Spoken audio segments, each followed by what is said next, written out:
আজানের আগে এবং পরে সালাতু সালাম যারা দেয় না তারাও আমার ভাই, যারা দেয় তারাও আমার ভাই।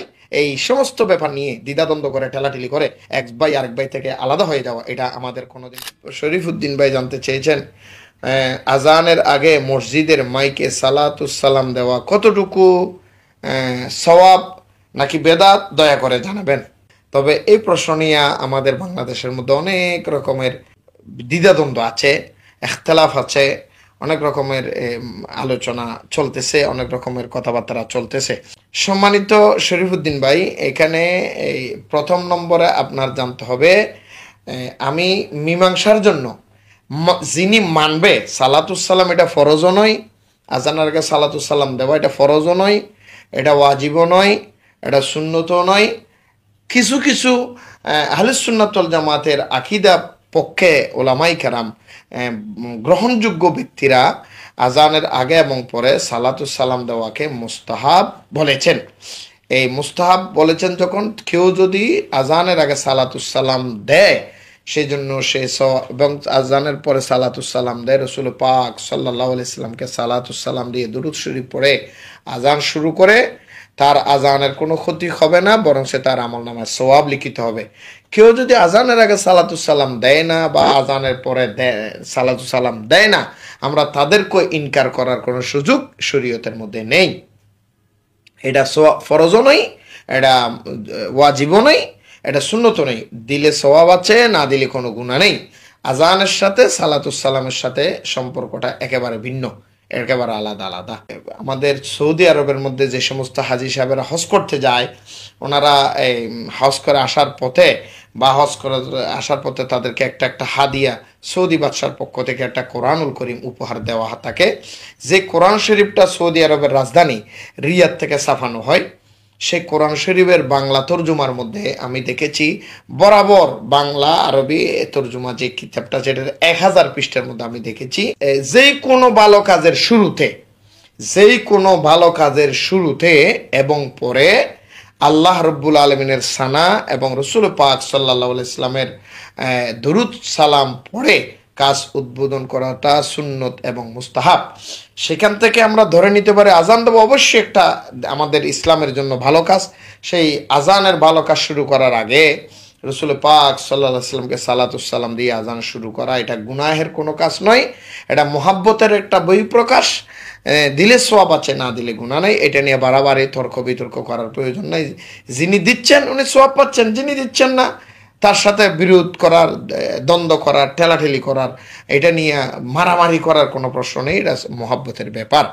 আর যারা দিচ্ছে তাদেরকেও আমরা কেউ বাড়াবাড়ি করব না, ওনারা ওনাদের মধ্যে দিতে থাকুক। যিনি দিচ্ছেন না উনি ওনার মতো আজান দিতে থাকুক। সবচেয়ে বড় কথা, নামাজের জন্য ডাকার জন্য আজানটাই হলো ম্যাটার, সালাতুস সালামটা ম্যাটার নয়। এটা দিলে যার যার মনের ইচ্ছা, রব্বুল আলামিন আমাদেরকে বুঝার তৌফিক দান করুক।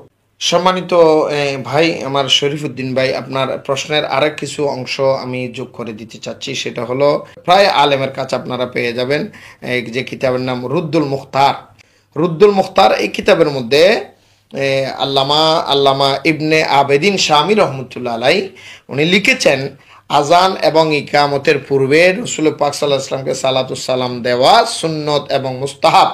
কেউ যদি করে সে সওয়াব পাবে, কেউ যদি না করে সে গুনাহ হবে না, সে হয়তোবা তার আমল নামায় সালাতুস সালাম দরুদের সওয়াব পাবেন। এটা নিয়ে দ্বিধাদ্বন্দ্বের কিছু নেই। সাথে সাথে আমি আপনাদের কাছে আরও একটা কথা বলতে পারি, আল্লামা ইসমাইল হাক্কি রহমতুল্লাহ আলাই যিনি তফসিরে রুহুল বায়ানের মধ্যে সূরা আহজাবের 56 নম্বর আয়াতের ব্যাখ্যার মধ্যে এই ঘটনাটা উল্লেখ করে উনি এক পর্যায়ে বলেছিলেন, প্রত্যেক গুরুত্বপূর্ণ কাজের শুরুতেই দরুদ ও সালাম পাঠ করাটা মুস্তাহাব। এটা হযরত আল্লামা ইসমাইল হাক্কি বুরুজি রহমতুল্লাহ আলাই ওনার বিশ্ববিখ্যাত কিতাব তফসিরে রুহুল বায়ানের মধ্যে এই ঘটনাটা সূরা আহজাবের 56 নম্বর আয়াতের ব্যাখ্যার মধ্যে পেয়ে যাবেন। ইনশাআল্লাহ আপনারা দেখবেন যেই কোনো গুরুত্বপূর্ণ কাজ, তাহলে মুসলমানের জন্য আজানের চাইতে বড় গুরুত্বপূর্ণ কাজ আর কি হতে পারে? নামাজের চাইতে বড় গুরুত্বপূর্ণ কাজ আর কি হতে পারে? যে কোনো গুরুত্বপূর্ণ কাজের শুরুতেই আর রাসূল পাক সাল্লাল্লাহু আলাইহি সাল্লামকে সালাতুস সালাম দেওয়া সুন্নত এবং মুস্তাহাব বলেছেন। সেই জন্য আমরা যারা মোহাব্বত লাগে তারা দেয়, যাদের ইচ্ছা লাগে না দেয় না, যারা দেয় না তারাও আমার ভাই, যারা দেয় তারাও আমার ভাই। এই সমস্ত ব্যাপার নিয়ে দ্বিধাদ্বন্দ্ব করে ঠেলাঠেলি করে এক ভাই আরেক ভাই থেকে আলাদা হয়ে যাওয়া, এটা আমাদের কোনোদিন করণীয় নয়, এটা আমাদের কোনোদিন ইচ্ছাও নয়। আমরা সমস্ত ভাইয়েরা একে অপরের সাথে মিলেমিশে থাকব। আশা করি আমার জনাব মোহাম্মদ শরীফউদ্দিন ভাই আপনার সওয়ালের জবাবের কিছু অংশ আপনি পেয়েছেন। আসসালামু আলাইকুম ওয়া রাহমাতুল্লাহি ওয়া বারাকাতুহু। সম্মানিত ভাইয়েরা, এতক্ষণ পর্যন্ত আমাদের সাথে যারা নিজের মূল্যবান সময় ব্যয় করে আমাদের সাথে ছিলেন, আপনাদের সকলেরকে মোবারকবাদ, ধন্যবাদ। ইনশাল্লাহ আবার দেখা হবে। সেই পর্যন্ত যার যার কর্মস্থানে ভালো থাকবেন, সুস্থ থাকবেন, নিরাপদে থাকবেন, এক ভাই আর এক ভাই দিকে খেয়াল রাখবেন। আমি বারবার প্রতিটা ভিডিওর মধ্যে অনুরোধ করে যাচ্ছি, যেই কোনো কাজের অবস্থানে কোনো দিন কোনো ভাই আপনার মাধ্যমে কোনো আরেকজন ভাইয়ের হক যাতে নষ্ট না হয় সেদিকে লক্ষ্য রাখবেন।